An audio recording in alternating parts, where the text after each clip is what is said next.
Ce journal vous est offert par la Fondation Babazivé.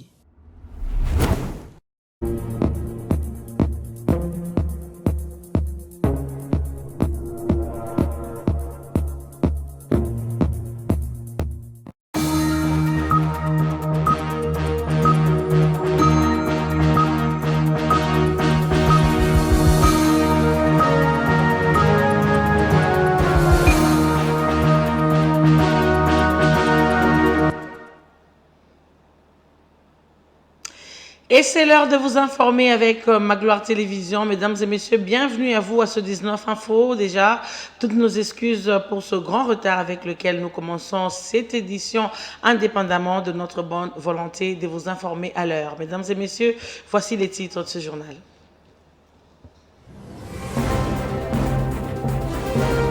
À la une de l'actualité, c'est sous le thème « Mobiliser le capital » à grande échelle que la deuxième édition de la conférence sur le marché africain s'est ouverte ce lundi 23 février 2026 à Cape Town en Afrique du Sud, réunissant plusieurs pays. La RDC a été représentée par le ministre des Infrastructures, John Bonsah.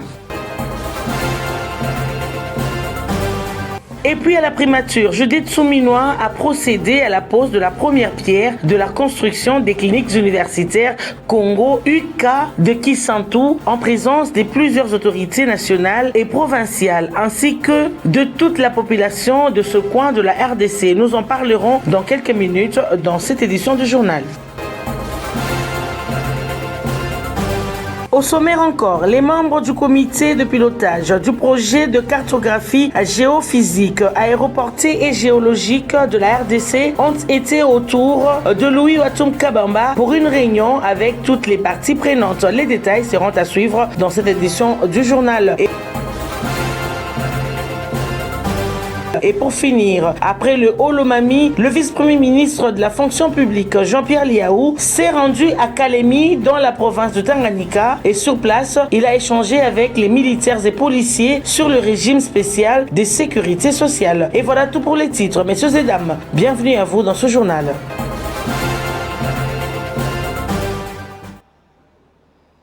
Encore une fois, bienvenue à vous à cette nouvelle édition du journal de ce 24 février 2026. Et comme annoncé dans le sommaire, la deuxième édition de la conférence sur les marchés africains s'est ouverte lundi dernier à Cape Town, en Afrique du Sud, en présence du ministre des Infrastructures et Travaux publics, John Bonsah, et plusieurs autres personnalités venues des quatre coins du monde.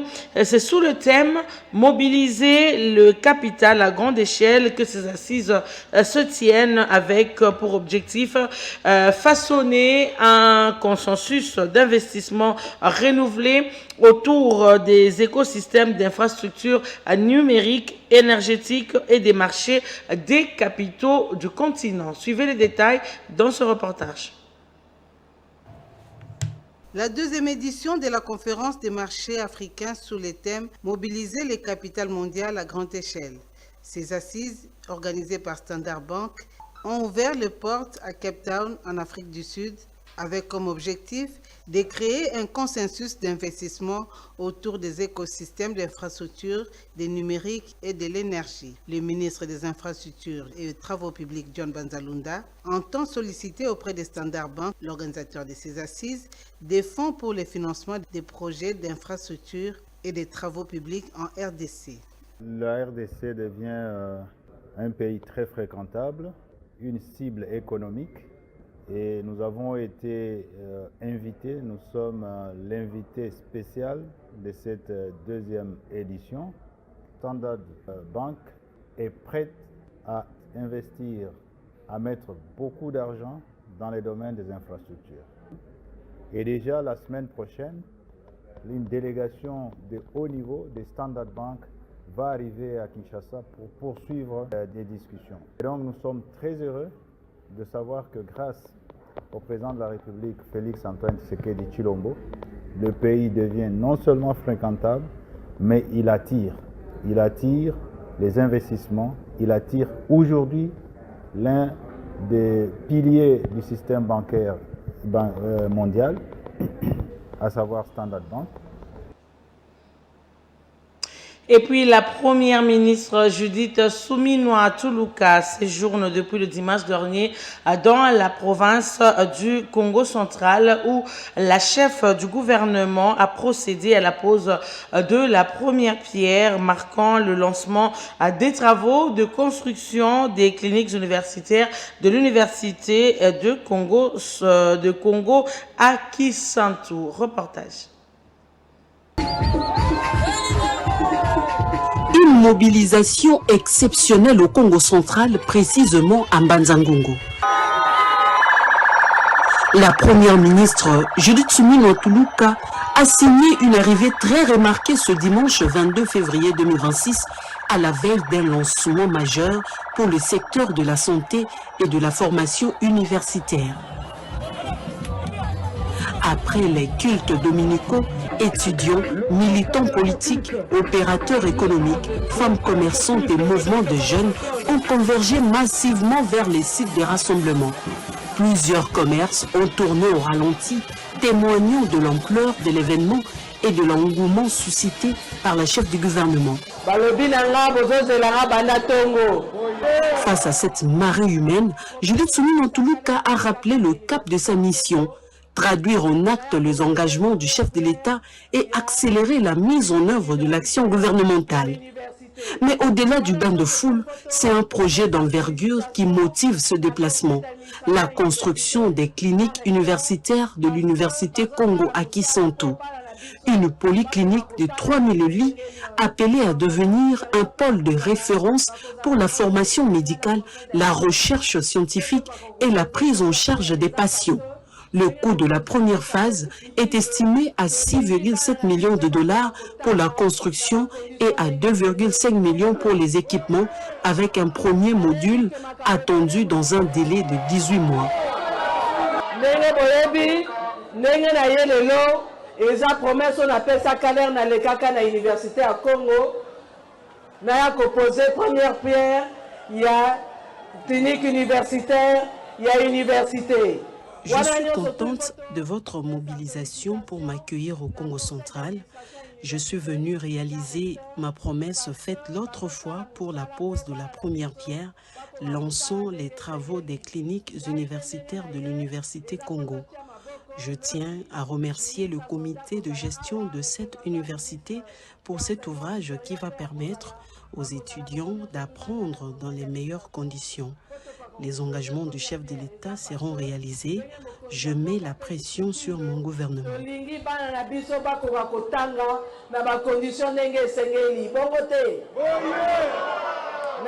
Baptisée au nom de Judith Suminwa, première femme à diriger le gouvernement congolais et première originaire du Congo central à accéder à cette fonction, le futur complexe se veut à la fois un symbole fort et un levier pour améliorer durablement l'offre de soins ainsi que la formation médicale dans le pays. Le temps fort est attendu à Kisantu avec la pose de la première pierre, un acte fondateur pour un projet qui s'inscrit pleinement dans le pilier gouvernemental dédié à l'accès à des soins de qualité et à la formation des élites médicales de demain. C'est le lancement de la construction des cliniques universitaires, en même temps l'université elle-même du Congo. On va parler autre chose à présent. À Béni, le président de la Chambre basse du Parlement, Aimé Boji, a lancé le forum provincial de paix consacré aux menaces des ADF aux côtés du gouverneur militaire. Aimé Boji Sangara a appelé à refuser la résignation et la banalisation de la mort pour un sursaut collectif afin de restaurer durablement la sécurité dans le Grand Nord. Je vous prie ici de suivre les détails dans ce reportage. Dans un contexte sécuritaire encore fragile dans le Grand Nord, la ville de Béni accueille le Forum provincial de paix consacré à la menace des ADF, initiative visant à renforcer la coordination et à dégager des solutions durables face aux violences persistantes. Dans son mot de bienvenue, le gouverneur militaire du Nord Kivu, le général-major Évariste Somo Kakule, a salué la tenue de ces assises dans une ville martyre, mais ville d'espoir. Il a rappelé les atrocités commises depuis plus d'une décennie dans les territoires de Béni et Lubero et a appelé à une coordination renforcée entre le FARDC, la PNC, les autorités locales et les partenaires internationaux pour faire face à un ennemi aux ramifications transnationales. Nous refusons que les massacres arrêtent d'être une routine. Nous refusons que le deuil devienne une banalité.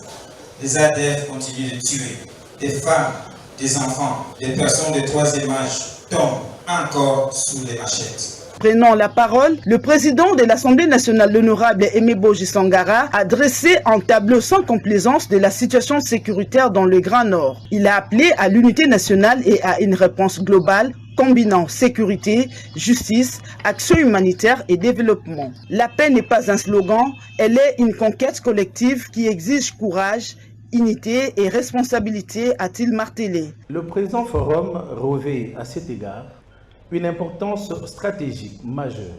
Il constitue un cadre de convergence des analyses, des mutualisations des expériences et d'élaboration des réponses concertées devant aboutir à des recommandations opérationnelles susceptibles de nourrir un plan provincial intégré de lutte contre le terrorisme et l'extrémisme violent. Comme l'a rappelé le président de la République, son Excellence Félix Antoine Tshisekedi Tshilombo, chef de l'État, je cite, « Nous avons le devoir historique de refuser la résignation, refuser la banalisation de la mort, refuser que nos populations continuent de vivre dans l'angoisse du lendemain. La paix n'est pas un slogan, elle est une conquête collective qui exige courage, unité et responsabilité. » Fin de citation. Prévu sur plusieurs jours, ce forum provincial de paix devra déboucher sur des recommandations concrètes pour renforcer la protection des civils et restaurer durablement la sécurité au Nord Kivu. Autre chose, le ministre des Mines, Louis Watoum Kabamba, a présidé le lundi 23 février 2026 la toute première réunion du comité de pilotage du projet de cartographie géophysique, aéroportière et géologique de la République démocratique du Congo, déterminé à renforcer et moderniser la connaissance du sous-sol congolais et à consolider la souveraineté de l'État sur ses ressources naturelles. Voici les détails dans ce reportage.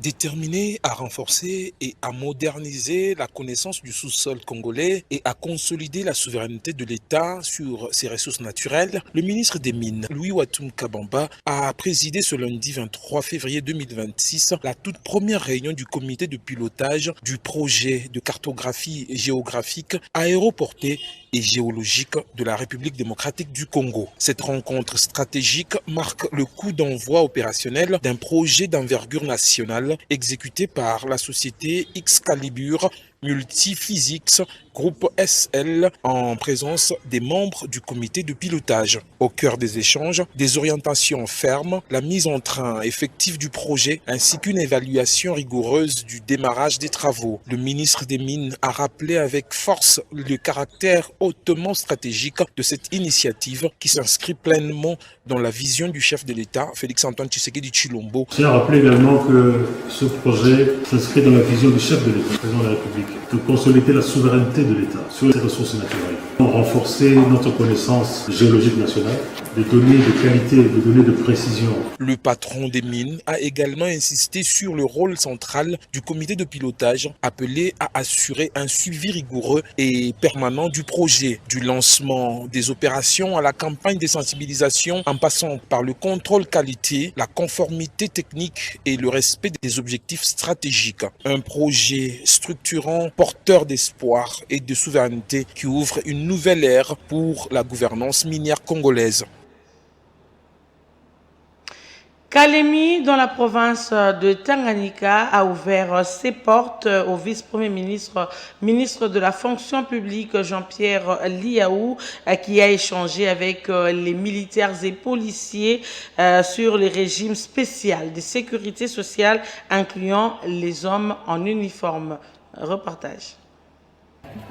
Deuxième étape de ces itinérances administratives, le vice-premier ministre, ministre de la fonction publique Jean-Pierre Liaou a foulé le sol de la ville de Kalemi, chef-lieu de la province du Tanganyika, le dimanche 22 février 2026. À sa descente d'avion à l'aéroport de Kalemi, le responsable de ressources humaines de l'État a été accueilli dans la joie par les autorités locales, la population et les forces vives venues des différents coins de la ville. Après l'aéroport, le cortège officiel s'est dirigé vers l'hôtel Victoria de Kalemi. Sur place, le vice-premier ministre a sensibilisé les officiers supérieurs et subalternes sur le régime spécial de sécurité sociale géré par la SENSAP, notamment la branche des risques professionnels qui intègre les militaires, les policiers ainsi que leurs dépendants. Sécuriser les personnes et leurs biens, c'est un métier difficile, des métiers à risque, hautement patriotiques, des gens capables de sacrifier leur vie pour leur pays, pour leurs concitoyens, pour leur nation, pour la République. Et le président voudrait que désormais, nous, en tant que décideurs, en tant que celles et ceux qui incarnent l'État, puissions prendre en compte systématiquement, automatiquement, leur situation. Les officiers et sous-officiers sensibilisés se sont engagés à relayer fidèlement les informations reçues auprès de leurs troupes respectives en vue d'assurer une appropriation effective de cette réforme structurante. À Kalemi, le vice-premier ministre Jean-Pierre Liaou a procédé à la publication des annuaires alphabétiques et numériques le lundi 23 février 2026 pour la province du Tanganyika. Ces annuaires permettent désormais d'avoir une cartographie claire des agents en service.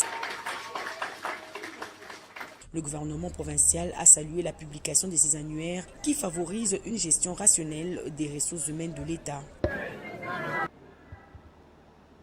Et dans le reste de l'actualité, le procureur général près la Cour de cassation, Firmin Vondé, a effectué une visite de travail au secrétariat général du parquet de sa juridiction. Il a voulu s'enquérir des conditions de travail des agents et du bon fonctionnement des services. Le tout dans ce commentaire. C'est un rouage discret mais essentiel de la machine judiciaire. Au secrétariat du parquet général près la Cour de cassation se joue chaque jour une partie cruciale du fonctionnement de cette juridiction de l'ordre judiciaire. Et aujourd'hui, ce poste stratégique est occupé par une femme, Adeline Doubanti Lutuna, qui a reçu la visite du procureur général près la Cour de cassation Firmin Vondé Mambou, venu constater de près la dynamique interne et encourager les bonnes pratiques. Il est aussi de mon devoir de voir un peu comment fonctionnent ces services, les encourager, de prêter main forte à Madame la première secrétaire. Il était question aussi que je vois les conditions dans lesquelles ils travaillent, mais je suis content que les initiatives sont déjà très bonnes, que ce soit dans les équipements des locaux, que ce soit dans l'ambiance qui règne au sein de cette administration. Donc j'ai tout lieu de croire que j'attends d'elle un travail de qualité. Donc j'ai bien dit, ce ne sera pas une obligation de moyens, mais des résultats. J'attends donc un résultat bien positif. Véritable courroie des transmissions entre différents services, le secrétariat assure la coordination administrative, le suivi des dossiers sensibles et la fluidité de procédures. Une mission exigeante qui requiert rigueur, intégrité et engagement sans faille. Mesdames et messieurs, dans le reste de l'actualité, nous allons parler sport à présent.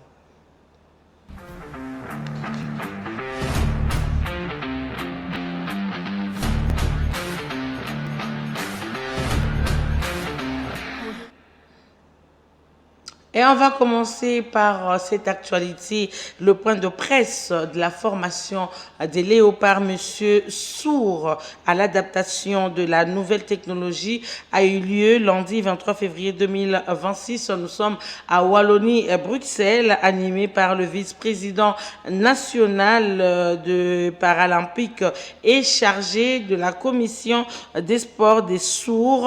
Il s'agit de monsieur Salomon Antoine. Je vous prie de suivre les détails dans ce reportage de Bovin Kazadi.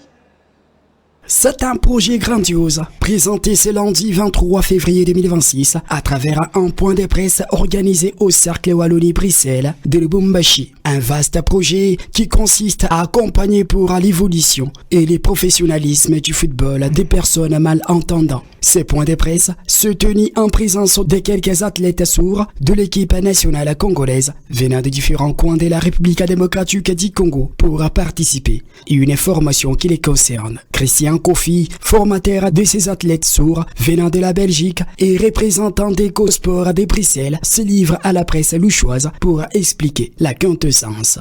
Donc, notre venue à Lubumbashi, c'est de pouvoir accompagner et constituer aussi cette équipe parce qu'on a pas mal de joueurs qui arrivent des 4 coins du Congo et donc il faudra constituer aussi l'équipe, prendre leurs paramètres et voir aussi de quoi est-ce qu'ils sont capables de savoir où les uns et les autres pourront jouer à quelle position. Cette formation prendra une semaine dans la présence de la SOUCAT, qui est l'association des sourds de Lubumbashi, et les joueurs malentendants. Présent à cette cérémonie, le vice-président national des Paralympiques et chargé de la commission du sport des sourds, Antoine Salomon, s'exprime. Maintenant, nous avons même des gens qui sont partis, qui sont venus de très loin, avec plus de 6000 km pour nous. Donc, le fait que nous leur donnons de la valeur, de l'importance, c'est vraiment une très forte inclusion dans la société. Et je pense que c'est ça la meilleure stratégie. À titre symbolique, le formateur a remis une varèse au vice-président national de Paralympique et chargé de la commission du sport, Antoine Salomon, et un autre de l'entraînement. Signe de collaboration, les sourds ne sont pas restés calmes. Ils ont également manifesté leur reconnaissance envers le représentant d'EcoSport de Bruxelles, Chris Kofi. Pour clôturer l'affaire, les aveugles n'ont pas été oubliés. Ils ont bénéficié des ballons adaptés à leur discipline appelée Sissi Sport, qui d'ailleurs démarre au mois de juin prochain. Et comme venait d'annoncer Bovin Kazadi dans ce premier reportage, la première séance de formation des léopards sourds messieurs a débuté ce mardi 24 février 2026 au cercle adapté, au cercle de Belge, formation adaptée à la nouvelle technologie conduite par Chris Kofi en présence de plusieurs autorités sportives de la province, notamment le représentant du ministre provincial des Sports ici dans le Haut-Katanga. Encore une fois, Bovin Kazadi. C'est ici sur la pelouse synthétique du Cercle belge qui a eu lieu le lancement officiel ce mardi 24 février 2026 de la formation professionnelle des léopards sourds messieurs sous la houlette de Chris Kofi, représentant d'EcoSport de Bruxelles. 21 léopards venant des différentes provinces et villes bénéficient de cette formation dont le lancement a été fait par le représentant du ministre provincial du sport et loisirs. Satisfait de cette cérémonie, livre ses impressions. Au nom de le sport et de de Katanga, je cite leur excellence John Kalibali. Une fois que vous sortez, en tout cas, vous êtes une fierté pour la province.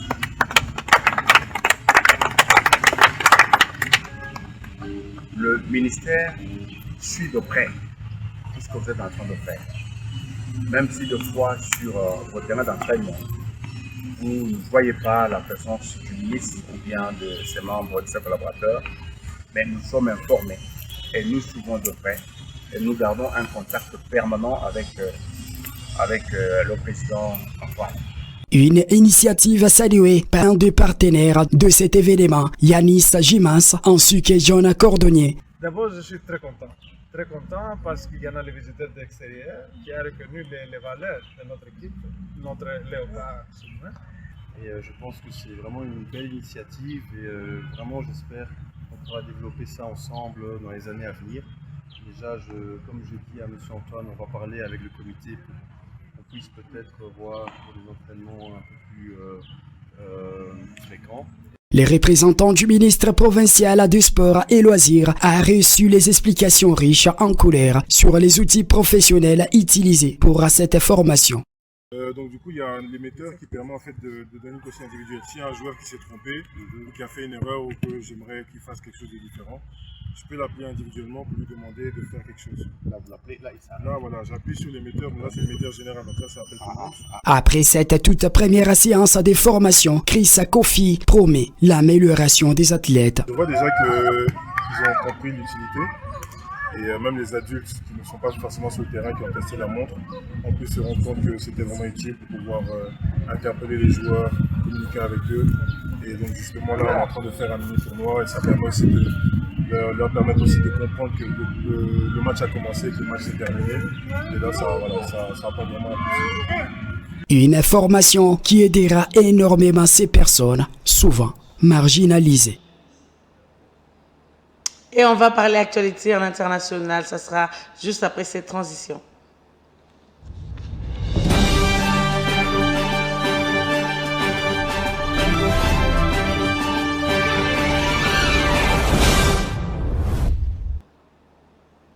L'annonce a été faite par le gouvernement tchadien, la fermeture de sa frontière portant jusqu'à nouvel ordre. Et puis, c'est suite à des incursions répétées des groupes armés. Et nous parlerons également d'autres pays que Esther Mbouy a visités. Ça sera dans ce condensé, mesdames et messieurs.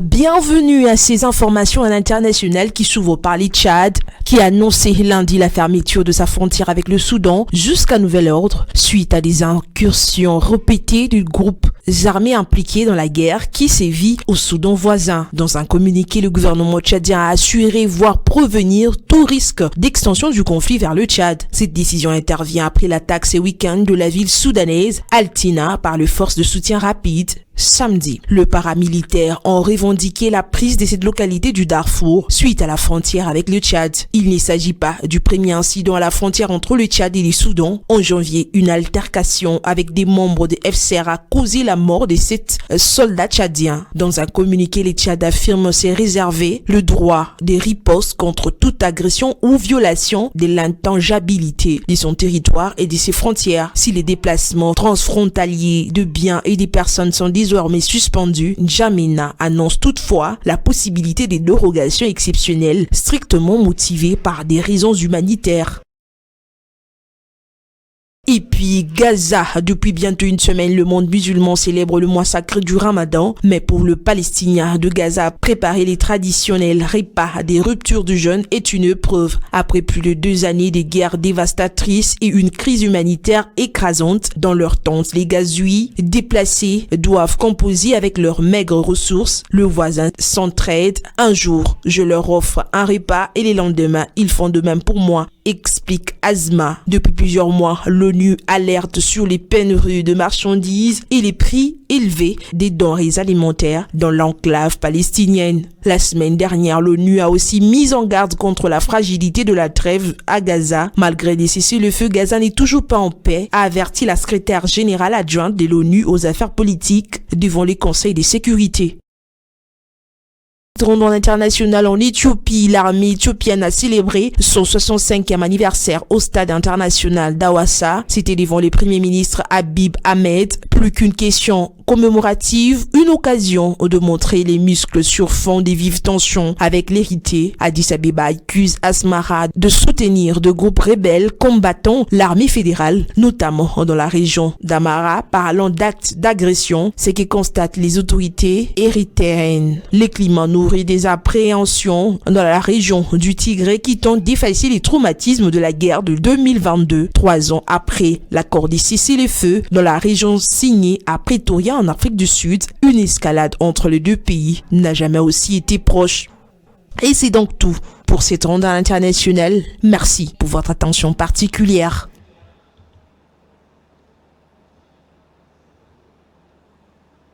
Avant de mettre fin complète à ce journal, mesdames et messieurs, voici l'invité.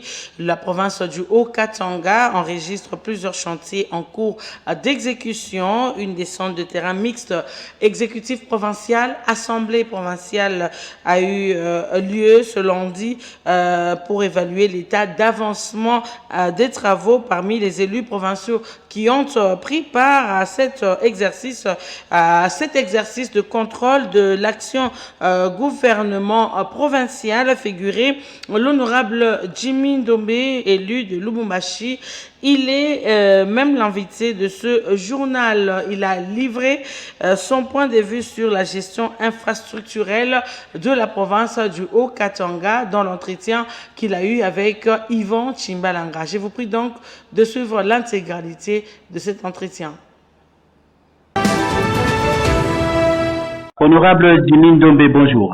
Bonjour. Vous êtes député provincial élu de Lubumbashi. Vous étiez parmi les élus provinciaux qui ont effectué lundi 23 février 2026 la descente mixte gouvernement provincial, assemblée provinciale sur terrain, visitant différents chantiers en province.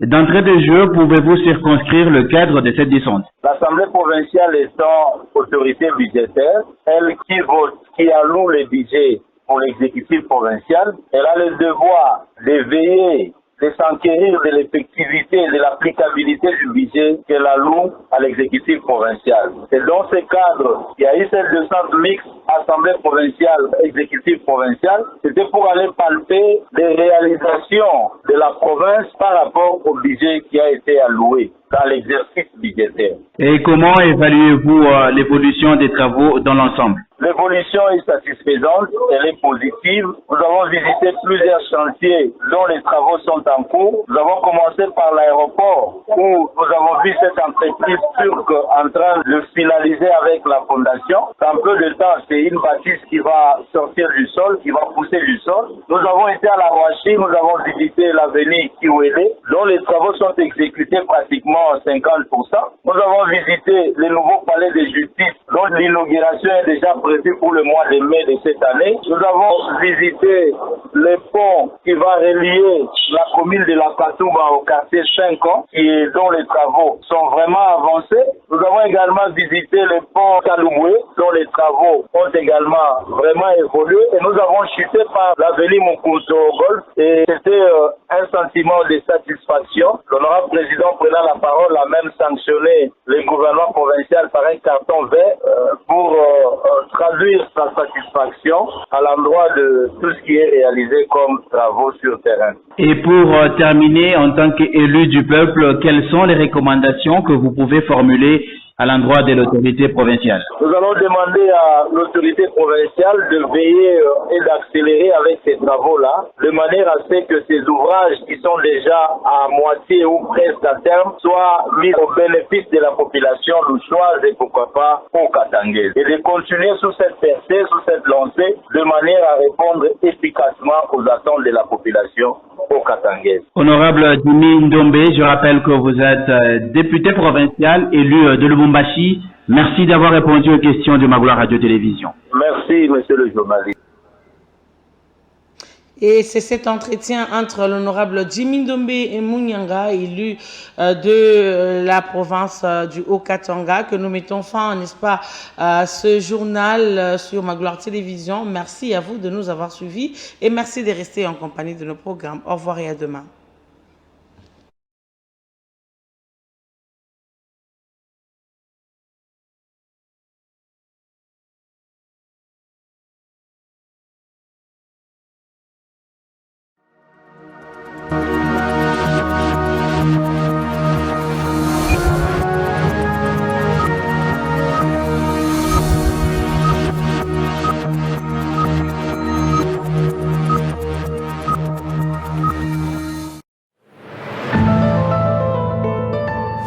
Ce journal vous a été offert par la Fondation Baba Zivé.